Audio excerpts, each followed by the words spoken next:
দিদি, আমাদের দর্শকদের জন্য কিছু বলেন।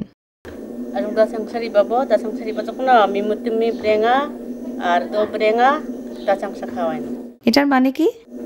আপনারা আবার আসবেন, আসলে পর বিন্নি চালের ভাত ব্রেঙা কইরা এবং এই যে মুরগির মাংস ব্রেঙা কইরা খাওয়াবো।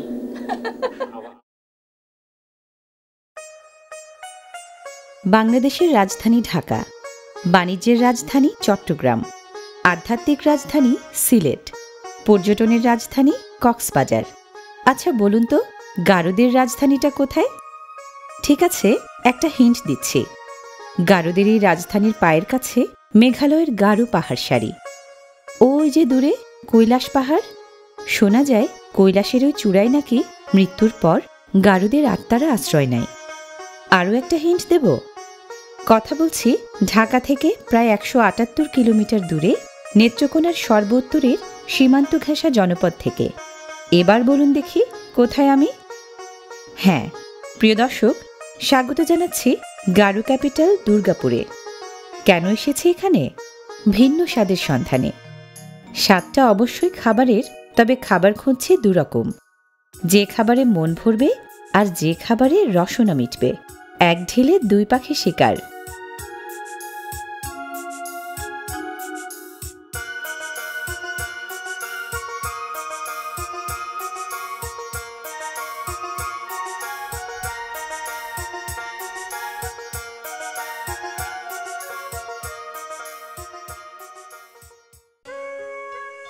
কৈলাসের হাতছানি আর প্রকৃতির শ্যামলিমার মাঝে এখানে ওখানে চমৎকার সব গ্রাম।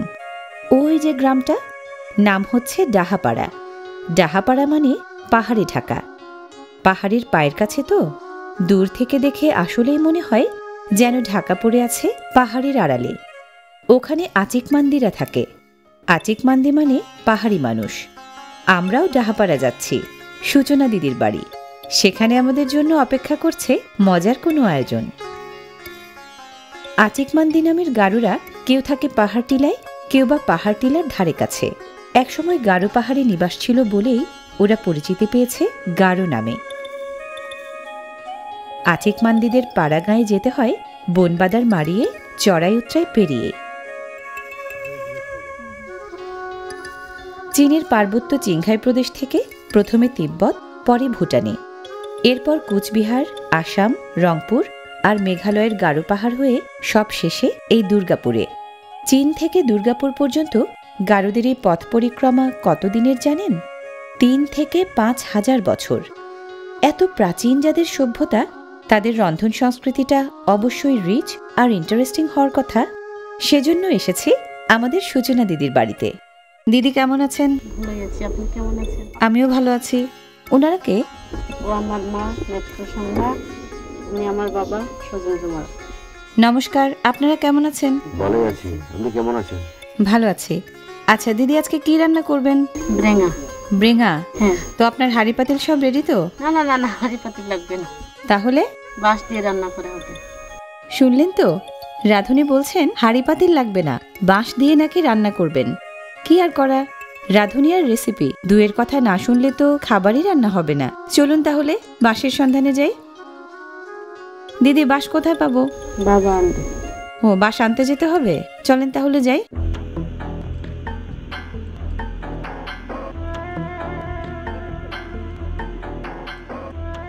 বাঁশ মিলবে ধারে কাছের বন বাদারে।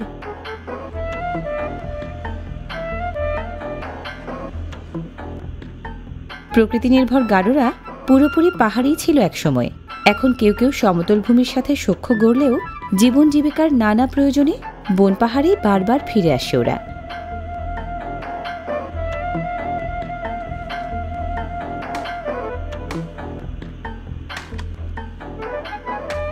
বন পাহাড়ের এই বাঁশ ছাড়া গারোদের চলেই না।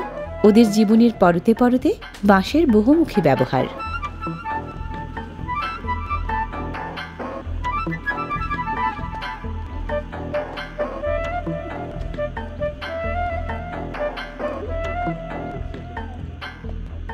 হস্তশিল্পে পারদর্শী গারোরা এক এক রকম বাঁশ ব্যবহার করে এক এক কাজে। এই বাঁশকে ওরা বলে ডলু বাঁশ।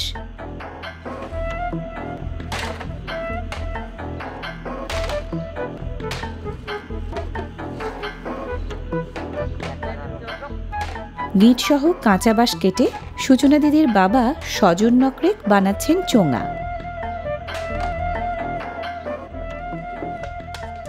কাঁচা বাঁশের এই চোঙাই আমাদের আজকের রান্নার হাঁড়ি পাতিল। এটাতেই হবে? এটা মানে কেন এটা, মানে কিভাবে? আগে আমরা হাঁড়ি পাতিল ছিল না, আমরা এই বাঁশের চুঙ্গা দিয়ে আমরা রান্না বান্না করতো, এখানে পানি খাইতো, এখানে মানে একটা কোনো কিছু রাখার একটা পাত্র হিসেবে এটা আপনারা ব্যবহার করি। হ্যাঁ, আচ্ছা, সেই আদিম রীতিটাতেও এখন আপনারা রান্না করেন? হ্যাঁ, রান্না করি।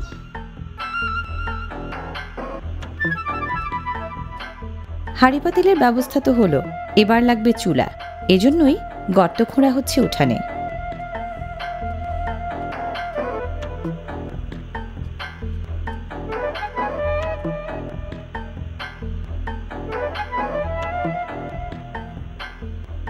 চুলার মাথা থাকে 3টা, গর্তও তাই 3টা।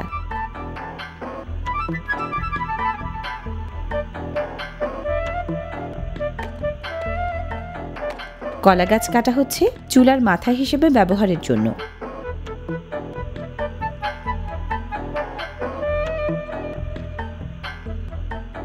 আসলে প্রকৃতির কাছে সব সমস্যারই সমাধান আছে, তাই তো গাড়ুরা এত প্রকৃতি নির্ভর।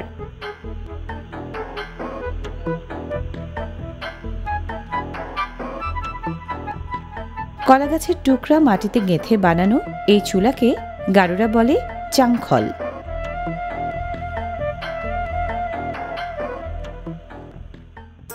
ব্রেঙা রাঁধতে মশলাপাতি লাগে পেঁয়াজ ও কাঁচামরিচের কুচি, রসুন ও আদা বাটা, লবণ ও তেল, আর হলুদ, মরিচ ও ধনিয়ার গুঁড়া।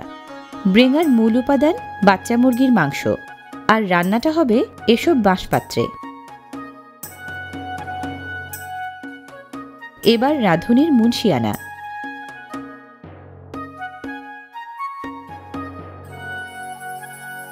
প্রথমেই মুরগির মাংসের সাথে একে একে মশলাপাতির সংযোগ। প্রথমে কুচি, পরে বাটা, শেষে গুঁড়ো।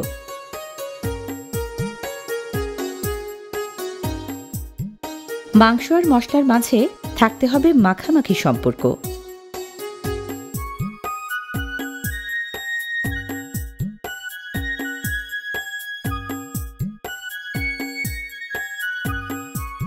তেল লাগবে? তেল লাগবে। সম্পর্কটাকে গাঢ় করতে তেলও চাই পরিমাণ মতো।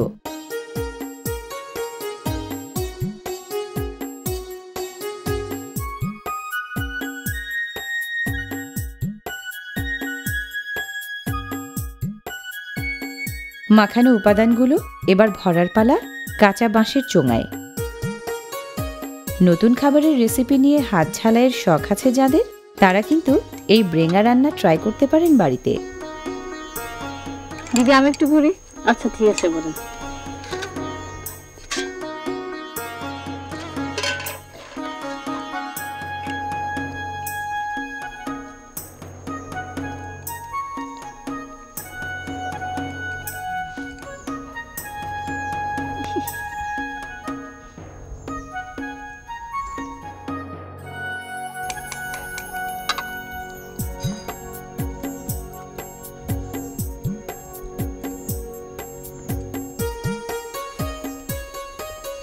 দিদি আপনি করেন, আমারটা ভালো হচ্ছে না।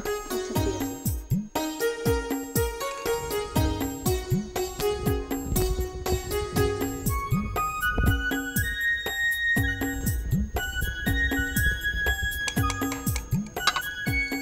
ঠেসে ঠেসে চোঙা ভরা হয়ে গেলে মুখটা বন্ধ করতে হয় কলাপাতার ছিপি দিয়ে।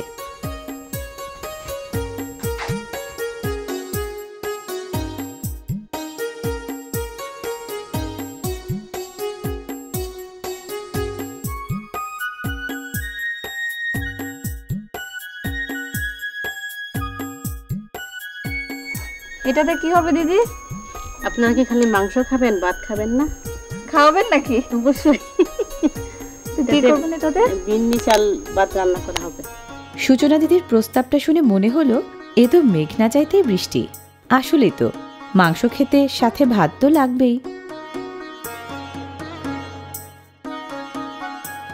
ধুয়ে রাখা বিন্নি চাল বাঁশের চোঙায় ভরতে হয় একই কায়দায়। চাল দিয়ে চোঙা পুরোটা ভরা যাবে না, জায়গা রাখতে হবে পানির জন্য।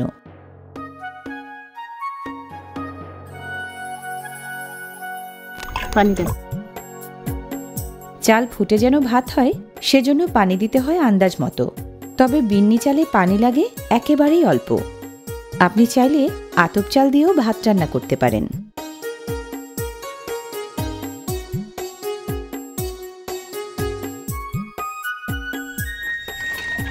দিদি বাঁশকে কি বলে কারো ভাষা দিয়ে?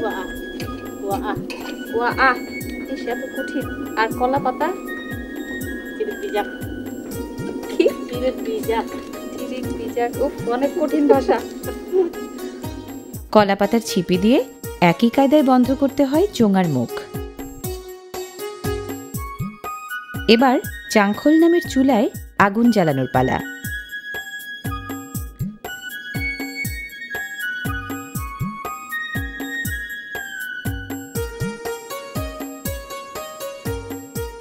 জ্বালানিতে ঠিকঠাক মতো আগুন ধরে গেলে চোঙাগুলোকে কিছুটা কাত করে সাজাতে হয় জ্বলন্ত চুলায়।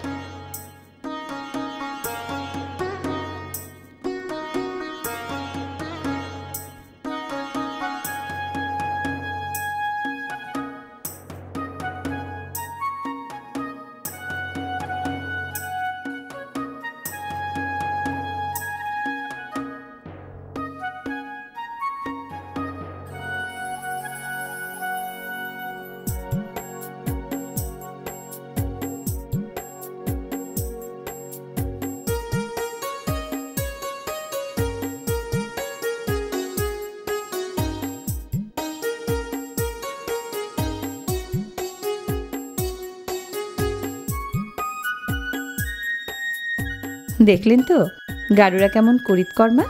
হাঁড়ি পাতিলের অভাব ঠিকই পুষিয়ে নিয়েছে বনের বাঁশ দিয়ে।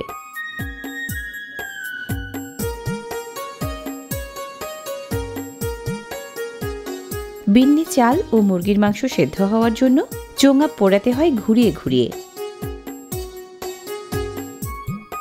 অল্প আগুনের স্বল্প আঁচে বাঁশপাত্রের খাবার রান্না হয় ভালো।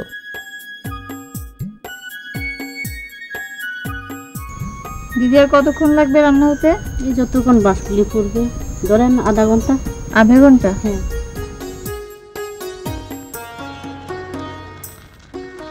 দেখুন বাষ্পের চাপে বেরিয়ে আসছে কলাপাতার ছিপি।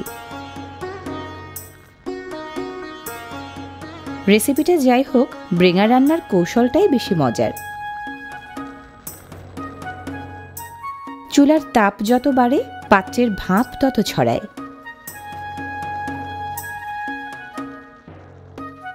চাল ফুটে যে ভাত হচ্ছে বলকোঠা পানি তার প্রমাণ।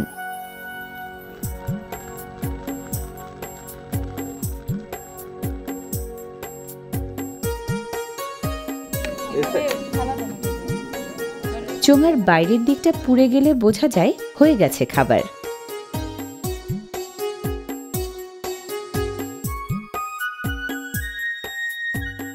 এই যে সেই মুরগির মাংসের ব্রেঙা।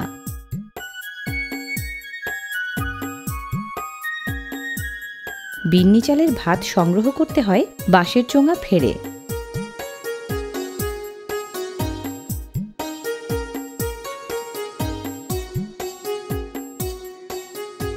ভাত দেখে তো ঠিকঠাকই মনে হচ্ছে, বলতেই হচ্ছে রান্নার পাত্র হিসেবে বাঁশের চোঙা পরীক্ষায় পুরোপুরি পাস।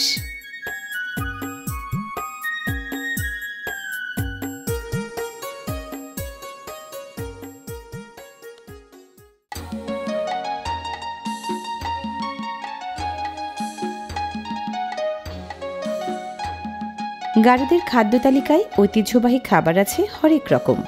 ব্রেঙা নামের সুস্বাদু এ খাবার গারুরা খুব মজা করে খায়। বাড়িতে অতিথি এলে ব্রেঙা দিয়ে আপ্যায়নও করে।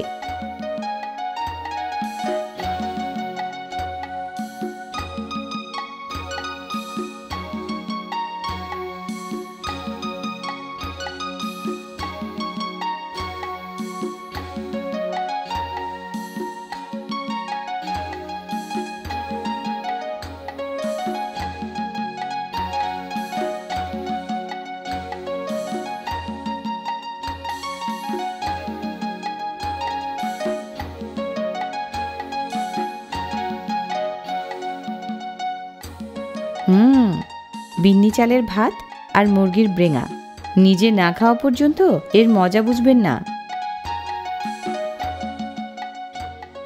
দিদি, আমাদের দর্শকদের জন্য কিছু বলেন।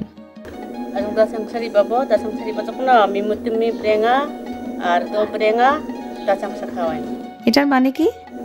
আপনারা আবার আসবেন, আসলে পর বিন্নি চালের ভাত ব্রেঙা কুইডা এবং এই যে মুরগির মাংস ব্রেঙা কুইডা খাওয়াবো।